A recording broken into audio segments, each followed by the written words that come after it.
Alors, qu'est-ce qu'il est malchanceux, un mec comme Pedri cette saison, les amis? Qu'est-ce qu'il est malchanceux, un mec comme Pedri?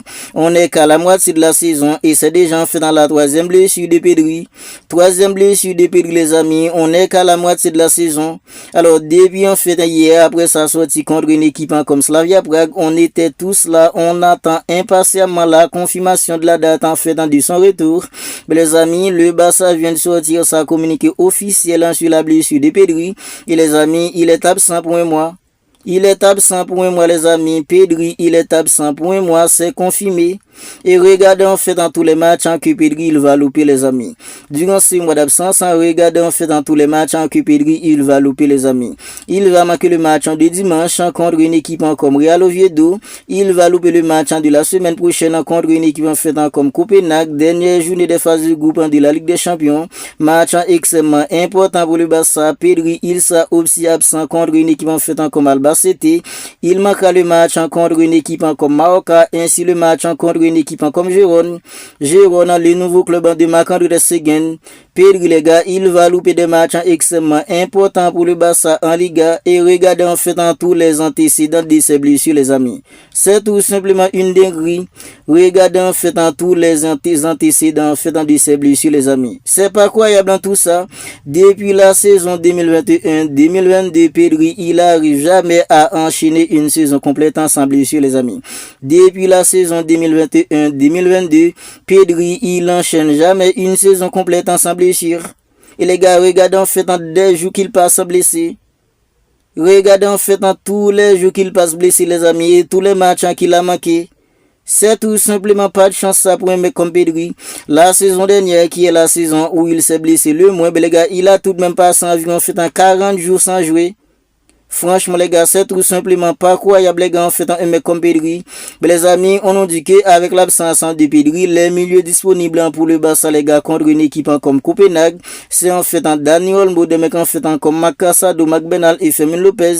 Parce que les gars, Pedri, il est blessé, un mec en fait comme Frenkie de Jong, il est suspendu. Du coup, les amis, le Barça n'aura pas son double en pivot. Le double en pivot, Frenkie de Jong, les amis, il aura pas ça contre une équipe comme Copenhague.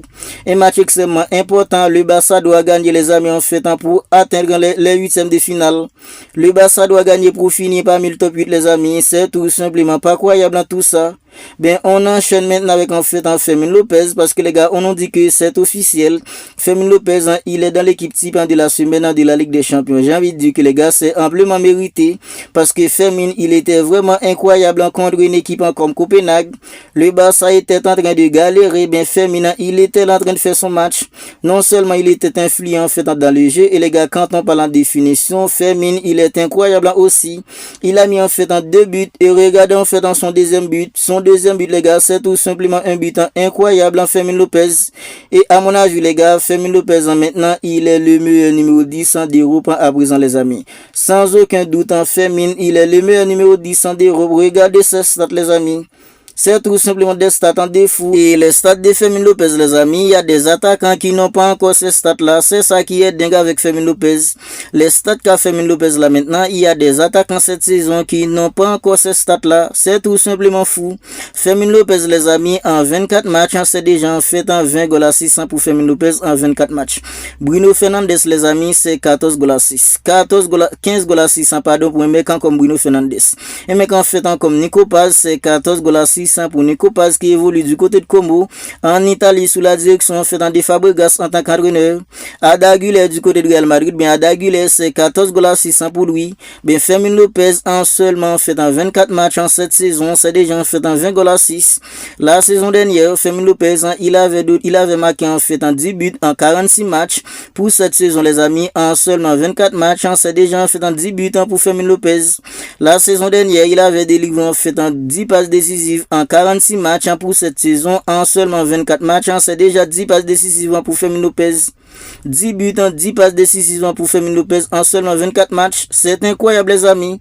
C'est à la limite un attaquant mais comme Fermin Lopez parce que les gars quand il a le ballon au pied à la rentrée de la surface, il a aucune autre chose en tête qu'aller au but. Franchement les gars, la façon dont il a tapé le ballon d'hier pour marquer le deuxième but, c'est tout simplement incroyable. Un mec comme Fermin Lopez. Ben on enchaîne maintenant les amis avec en fait en Juan Laporta parce que les gars, les élections présidentielles du Barça se rapprochent. Juan Laporta, il s'est exprimé. Il a annoncé que les amis, les élections présidentielles en fait auront lieu le 15 mars prochain. Alors 15 mars prochain, c'est la date en fait officielle où les élections présidentielles du Barça auront lieu et moi j'ai envie de voir Juan Laporta gagner les élections. Oui les amis, j'ai envie de voir Juan Laporta gagner les élections. Je sais qu'il y a en fait beaucoup de monde dans la commune du Barça qui n'apprécie pas trop Juan Laporta et je comprends en fait ces personnes-là parce que les gars, Juan Laporta, il nous a tout de même vendu du rêve sur plusieurs dossiers. Il y a plusieurs dossiers où Juan Laporta, il nous a vendu du rêve les amis. Le départ de Lionel Messi en fait de Barcelone, c'est en grande partie à cause de Juan Laporta. Oui les amis, il y a beaucoup de monde qui n'apprécie pas Juan Laporta pour ça les amis. Le dossier en fait de Nico Williams l'été dernier, Juan Laporta, il nous a encore vendu du rêve. Mais les gars, il y a plusieurs dossiers sur lesquels Juan Laporta, il nous a vendu du rêve. Mais les gars, faut penser à la façon dont il a sauvé le Barça. Oui, le plus important les amis, Juan Laporta, il a réussi à faire du Barça une équipe en fait compétitive. Quand on parle en fait de la compétitivité du Barça maintenant les gars, c'est en grande partie à cause de Laporta. Même si je sais que tout n'est pas encore parfait économiquement parlant, le Barça n'est pas encore atteindre la règle du 1 pour 1. Mais les amis, je m'en fiche tout simplement parce que Juan Laporta les amis, il a réussi à faire du Barça une équipe en compétitive. Le Barça nous procure des émotions des fous à présent. Quand on regarde le Barça les gars, on prend du plaisir et le Barça remporte des titres et les gars, c'est ça le plus important. J'ai envie de voir Juan Laporta en fait gagner les élections rien que pour cela les amis parce que sans Juan Laporta à présent on ne sait pas dans quel état serait une équipe comme le Barça quand on parle en fait de la compétitivité. Regardez en fait dans l'état dans lequel est une équipe en fait comme le Milan AC. Le Milan AC dans le temps c'était une équipe incroyable. La même chose pour une équipe en fait comme Manchester United. Regardez dans quel état sont ces équipes là maintenant. Et sans Juan Laporta les amis, le Barça serait comme eux. Le Barça serait comme ces gens d'équipe là.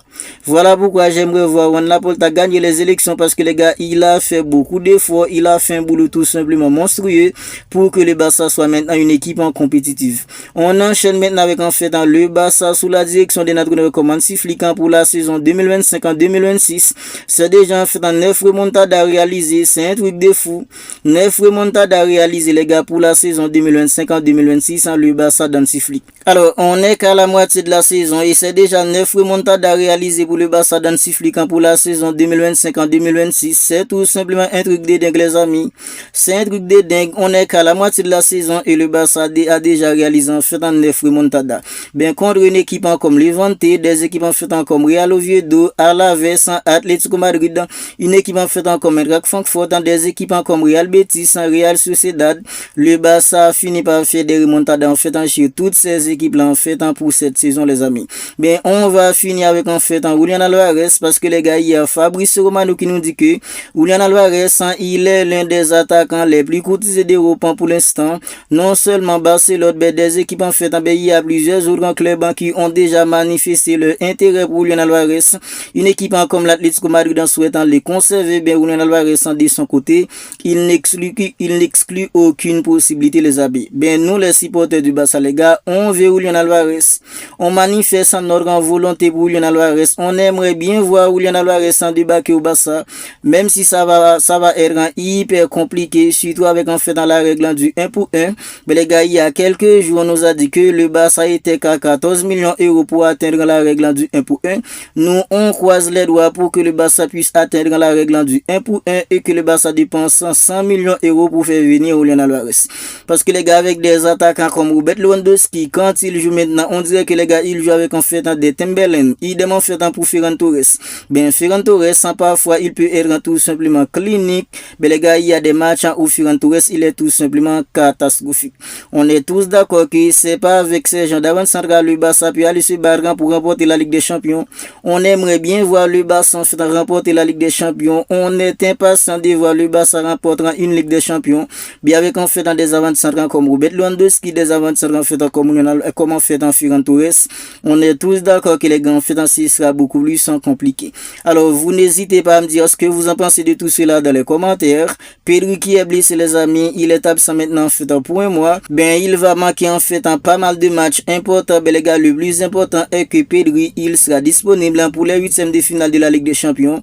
Le Barça doit gagner le match contre une équipe comme Copenhague en semaine prochaine et marquer en fait en beaucoup de buts pour espérer définir dans le top 8 et Pedri les gars, il sera bel et bien disponible pour les huitièmes de finale de la Ligue des Champions.